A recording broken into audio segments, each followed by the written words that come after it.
السلام علیکم ناظرین، میں ہوں پروگرام ٹریل 5 کا میزبان فرخ نواز بھٹی اور میرے ساتھ نعمان حیدر ہیں۔ اور آج کا پروگرام اس حوالے سے پاکستانیوں میں بڑا اہم ہے کہ اس پروگرام میں جو ہے وہ ایک سٹوری تھی جس کے حوالے سے ہم نے بہت پہلے جو ہے یہ سٹوری کی تھی پیٹرولیم بحران کے حوالے سے۔ تو اس میں ایف آئی اے لاہور نے یہ ہفتے کو یہ کارروائی کرتے ہوئے پیٹرولیم بحران اوگرا کے 4 افسر اور آئل کمپنی کا چیف ایگزیکٹو جو ہے اس کو گرفتار کیا ہے اور مزید کے گرد گھیرا تنگ کیا ہے۔ لاہور اسلام آباد میں آپریشن کرتے ہوئے جو لوگ گرفتار ہوئے ہیں ان میں لاہور کے جو ایف آئی اے کے حکام ہیں ان کا یہ کہنا ہے کہ جون 2020 میں پیٹرولیم بحران پر درج ہونے والی انکوائری کے بعد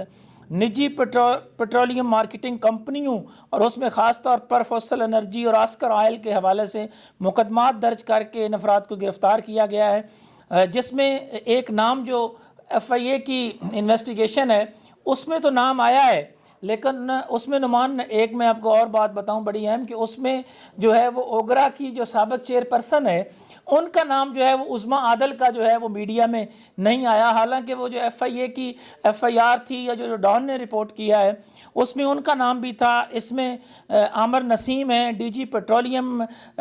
شفیع اللہ آفریدی ہیں، اسسٹنٹ ڈائریکٹر آئل جو ہیں عمران ابڑو جو ہیں وہ بھی اس میں شامل ہیں، اور اس کے علاوہ جو ہے وہ ممبر آئل عبداللہ ملک جو ہیں ان کے حوالے سے بھی جو ہے وہ ایف آئی آر جو ہے وہ درج کی گئی ہے۔ اور پیٹرولیم مارکیٹنگ کمپنیز نے اوگرا کی اشیر بعد سے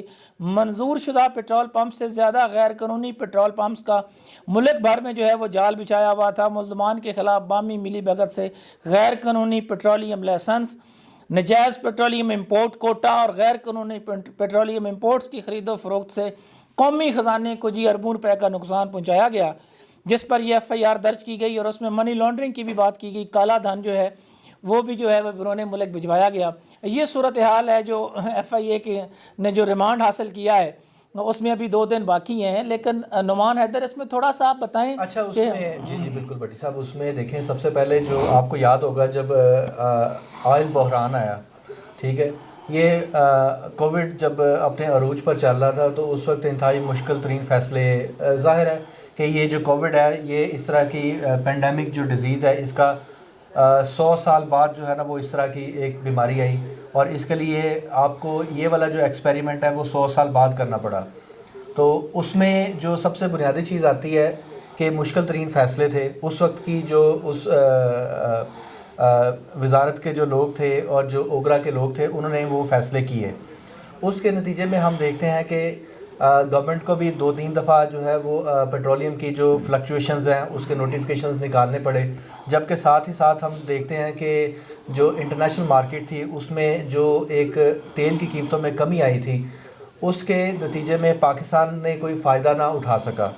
ٹھیک ہے۔ اب عمومی تاثر تو یہ ہے، لیکن ٹیکنیکلی اس میں جو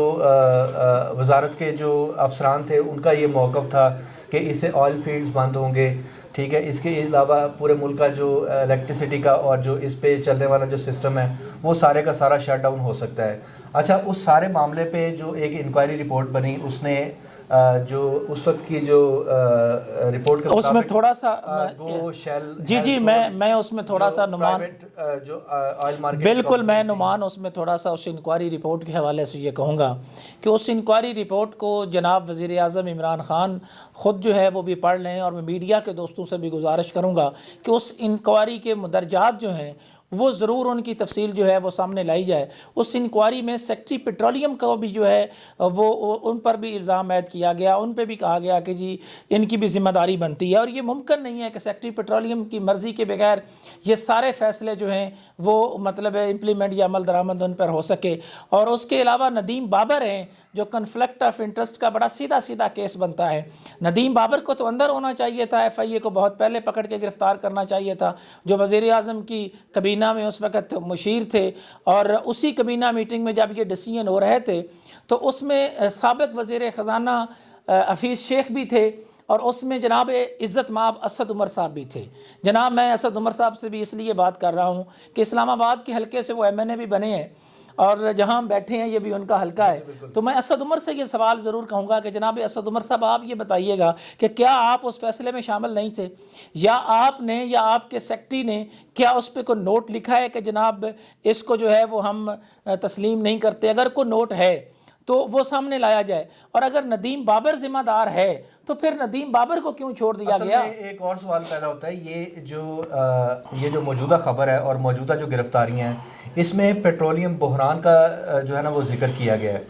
جبکہ ہم دیکھتے ہیں جو انکوائری رپورٹ ہے وہ اس سے یکسر مختلف ہے. اس میں آپ دیکھتے ہیں کہ جو آپ کی جو طاقتور ترین کمپنیز تھی، آئل مارکیٹنگ کمپنیز، گو، شیل، ہیزکول وغیرہ، ان کے خلاف کیا کارروائی ہوئی ابھی تک؟ جی ان کے خلاف کارروائی جو ہے وہ کیوں نہیں ہو سکی؟ یہ جو ایک کمپنی کے بالکل انہوں نے غیر قانونی کیا، اس پہ تو بہت پہلے جو ہے وہ اوگرا کے خلاف کارروائی ہونی چاہیے، اور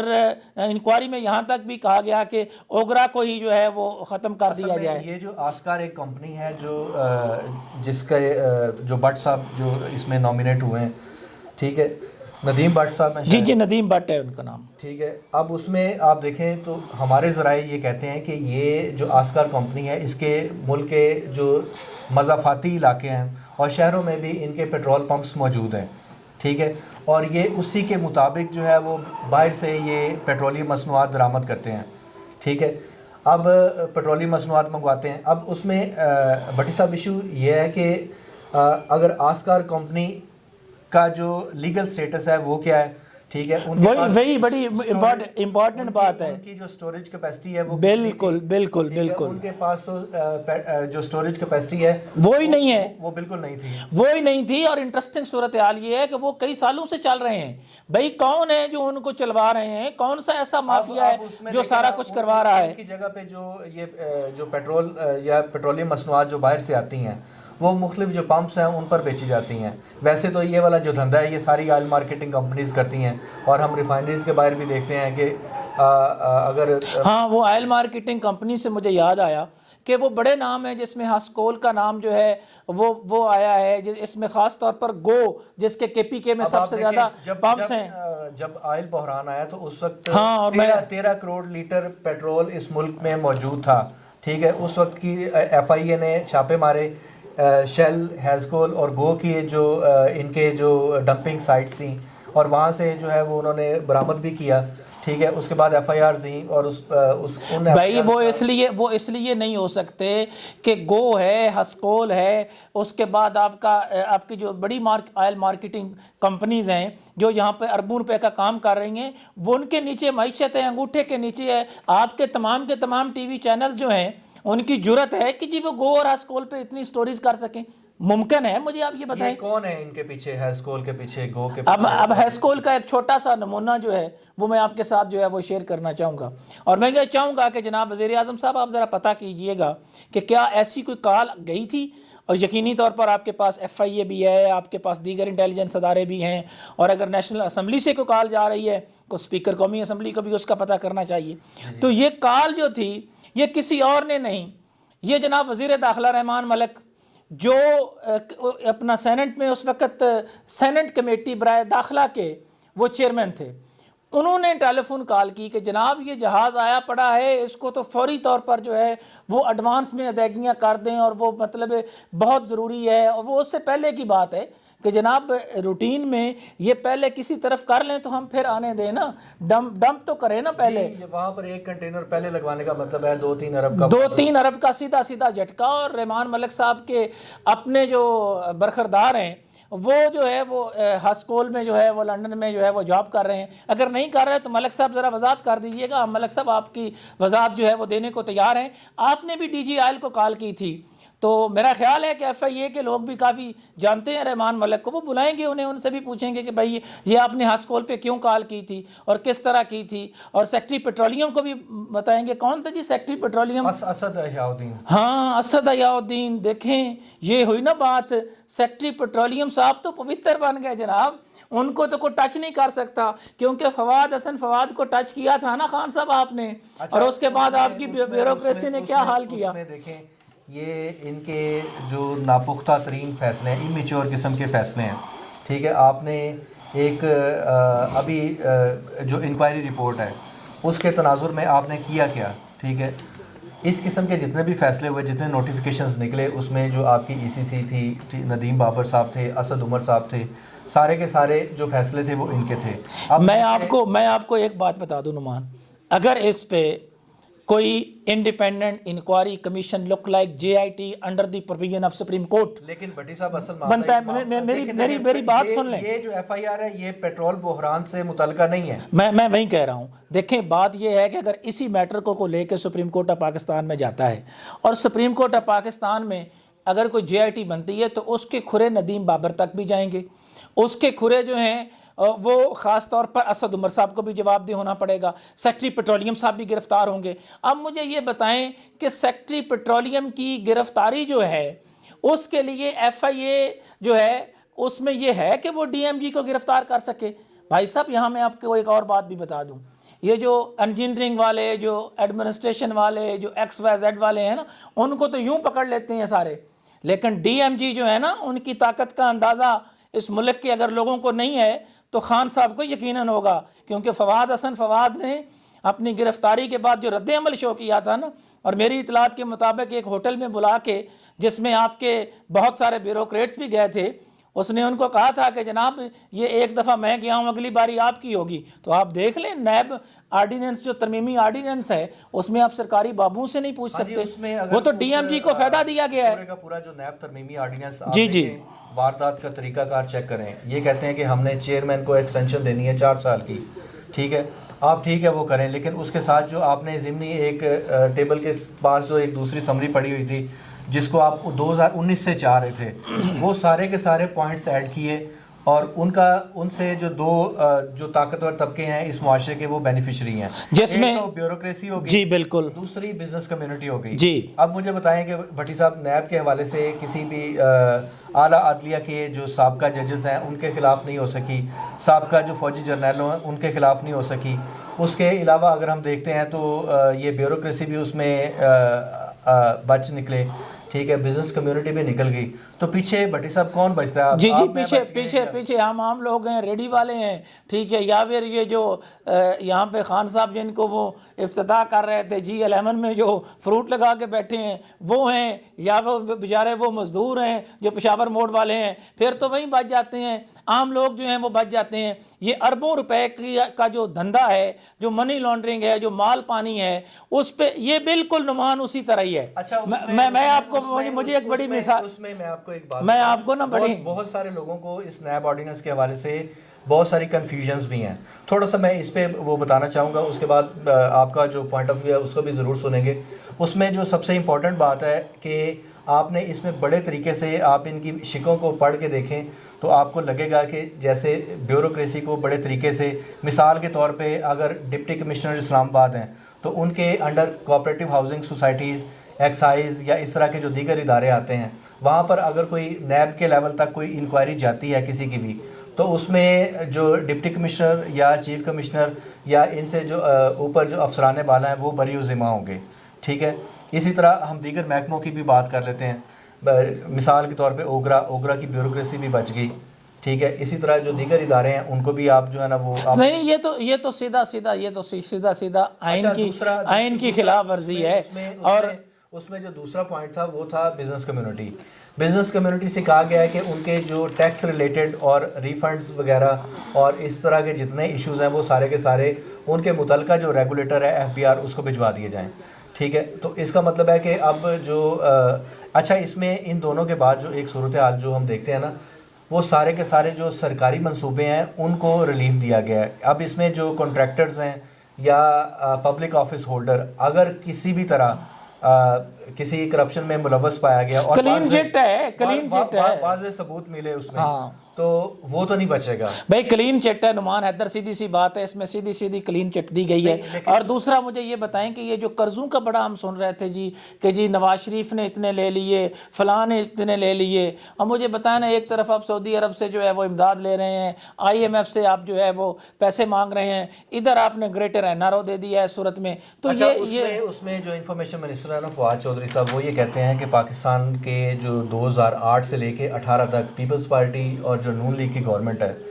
انہوں نے کوئی تقریباً 23,000 ارب کے قریب قرضہ لیا ہے, ٹھیک ہے. اب ان کا جو قرضہ ہے وہ کسی نہ کسی شکل میں نظر آتا ہے. ٹھیک ہے, نون لیگ کا آپ کہہ لیں, ٹھیک ہے, آپ انہوں نے بہت سارے موٹر ویز بنائے, روڈز بنائے,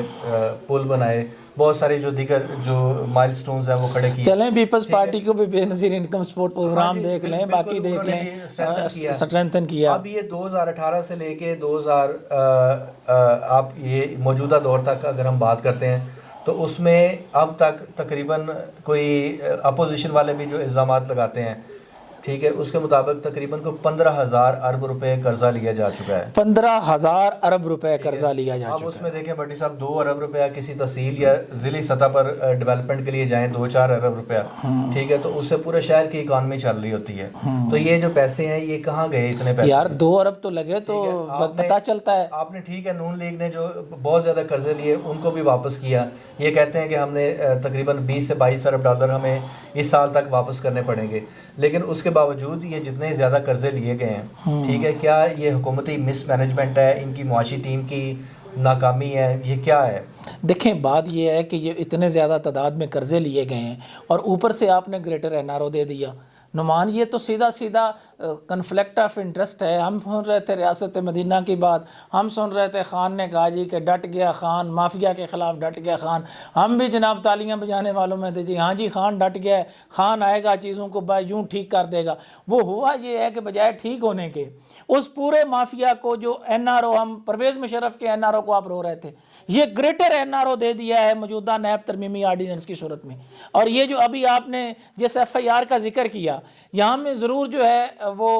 D G anti corruption Punjab سے یہ کہوں گا, اصل میں یہ والی جو بات آپ کرتے ہیں نا, یہ این آر او, یہ اس کی بنیادی وجہ یہ تھی, آپ نے دیکھا ہے تقریباً 3 سال سے بیوروکریٹک جو کام ہے وہ انہوں نے فائلیں روک رکھی تھیں اور بزنس کمیونٹی خوفزدہ تھی سرمایہ کاری کی, کہ وہ کہتے تھے کہ ہمیں خوف ہے. ٹھیک ہے, اب ان 2 چیزوں کی وجہ سے آپ نے ان چیزوں کو چینج کیا ہے. اب نیب کے جو پروسیجر ہیں وہ تو ابھی اس میں لا منسٹری سے اس نیب آرڈیننس کے حوالے سے واپس آنا باقی ہے. اس کی ریزن یہ ہے کہ جو آلریڈی جو انکوائریز چل رہی تھیں, کیا ان کو بھی اسی طرح ڈیل کیا جی یہ نیب باڈی, میں تھوڑے سے وضاحت کر دوں جناب کو, اگر کوئی قوم کو بھی وہم ہے تو وہ بھی اپنا وہم جو ہے وہ تھوڑا سا گمان جو ہے وہ نکال لے. نیب ترمیمی آرڈیننس میں واضح طور پر ہے کہ جو انکوائریز چل رہی ہیں وہ ان کے متعلقہ ڈپارٹمنٹ کو بھجوا دی جائیں, باقی کیسز جو ہیں وہ نیب کورٹ سے دیگر کورٹس میں بھجوا دیے جائیں. یہی وجہ بنی نعمان حیدر کہ نیب ترمیمی آرڈیننس, میری بات سنیں بھٹی صاحب, اس ملک کی جتنی کرپشن ہے نا, وہ اس کے جو کھرے ہیں نا, وہ میں خود آپ کو ڈھونڈ کے دیتا ہوں. ٹھیک ہے, یہ کوئی اتنا مشکل کام نہیں ہے. انویسٹیگیٹو جو ادارے جو کام کر رہے ہیں اس وقت, اور اس میں انہیں گراؤنڈ ریالٹی پہ ہم دیکھتے ہیں کہ بہت ساری انکوائریز سال کی جو ہے نا وہ ڈیلے کا شکار ہیں. کون سی ایسی جو ہے نا وہ ناپ تول کر رہے ہیں کہ جس کی وجہ سے یہ چیزیں اتنی ڈیلے ہو رہی ہیں کہ مطلب اگلی سے اگلی حکومت آ جاتی ہے, وہ مطلب ایون کے ریکارڈ تک غائب ہو جاتا ہے. آپ مطلب دیکھیں کہ پہلے ان کی ایفیشنسی کیا ہے. نعمان بات یہ ہے کہ اس میں جو کیسز آلریڈی منطقی انجام کے قریب پہنچنے والے ہیں وہ تو ڈبہ بند ہو گیا نا. مجھے آپ یہ بتائیں نا کہ ایک چارج شیٹ ہونے کے قریب ہے, ڈیسیژن ہونے کے قریب ہے, وہاں آپ کہہ دیں گے چارج شیٹ سے مجھے یاد ہے ایک براڈ شیٹ بھی تھی. ہاں ٹھیک ہے, اس میں بھی ہمیں جو ہے نا وہ کافی زیادہ جو ہے نا وہ چونا لگا بحیثیت پاکستانی, آپ کو مجھے ہم سب کو لگا. ٹھیک ہے, وہ کس کی غلطی تھی؟ وہ بالکل ان کی غلطی تھی. اب دیکھیں نا یہ ساری کی ساری جو چیزیں ہیں, اب دیکھیں نا یہ کیوں غلطی ہوئی ہے. میں پھر وہی کہوں گا, بھئی چیئرمین نیب نے اپنا ٹینیور پورا کیا, بھائی صاحب آپ جائیں مہربانی کریں, مطلب جان چھوڑیں 22 کروڑ لوگوں کی, آپ کیوں جو ہے وہ یہاں پر رکے ہوئے ہیں. انہوں نے کہا نہیں جی مجھے ایکسٹینشن بڑی ضروری ہے. کیوں ایکسٹینشن ضروری ہے؟ کون سا آپ نے کوئی اشتہار دیا ہے؟ کون سا میرٹ ہے؟ کس سے پوچھ کر جو ہے وہ جناب اپوزیشن لیڈر سے نہیں پوچھا, کسی سے نہیں پوچھا. یہ صورتحال ہے. بہرحال نعمان حیدر, بات یہ ہے کہ جو آپ نے بات کی کہ اس پر جو ہے وہ شفاف انکوائری بھی ہونی چاہیے, لیکن یہ سارے کا سارا مافیا جو ہے یہ اپنی جگہ پر طاقتور ضرور ہے. تاثر یہ ملنا چاہیے کہ جسٹس فار آل نظر آئے. ٹھیک ہے, اس میں اگر آپ اصل میں پرابلم یہ ہو رہا ہے کہ جو جتنی بھی انکوائریز اور انویسٹیگیشنز ہوئی ہیں, چاہے وہ نیب میں ہوں, ایف آئی اے میں ہوں, ٹھیک ہے، ان میں سیاسی جماعتوں کے الزامات بھی چلیں وہ تو کام ختم ہو گیا نا، وہ تو اب سب اچھا ہے، اب سارے جو وہ پرات کی طرح حلوے کی طرح کہ جی گھی ادھر بھی ہے، اس نے کہا ادھر بھی ہے، مولوی نے تیسرے نے کہا ادھر بھی، اس نے کہا سب برابر ہے، اب تو گریٹر این آر او مل گیا، سب اچھا ہے، سب کے لیے مال آ گیا ہے، اس میں بات یہی ہے، سب کو فائدہ ہو گیا ہے، سب اچھا ہے جی، پاکستانیوں سب نے مل جل کے کام جو ہے وہ ڈال لیا ہے، اربوں روپے آپ کے کھا گئے ہیں، میری اور آپ کی جو ہے نا وہ واٹ لگ گئی ہے، ان سب کی جو ہے وہ چاندی ہو گئی ہے۔ انہی خیالات کے اظہار کے ساتھ فرخ نواز بھٹی اور نعمان حیدر کو کوفہ مزاج شہر اقتدار سے اجازت دیجیے، اللہ حافظ۔